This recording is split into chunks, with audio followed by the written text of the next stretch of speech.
第1055章阴阳命魂丹。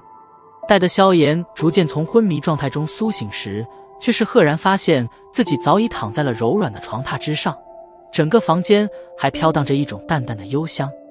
缓缓睁开双眸，眼睛先是有些滞然的略微停顿了一会后，那对漆黑眼中终于是逐渐的涌上许些活力。躺在床上片刻，萧炎略微查看了一眼体内，并未发现什么不对的地方，而且原本那因为炼制火魄丹而枯竭的灵魂力量，此刻也是恢复了许多，那种虚弱的疲乏之感也是早早的便是消失不见。这是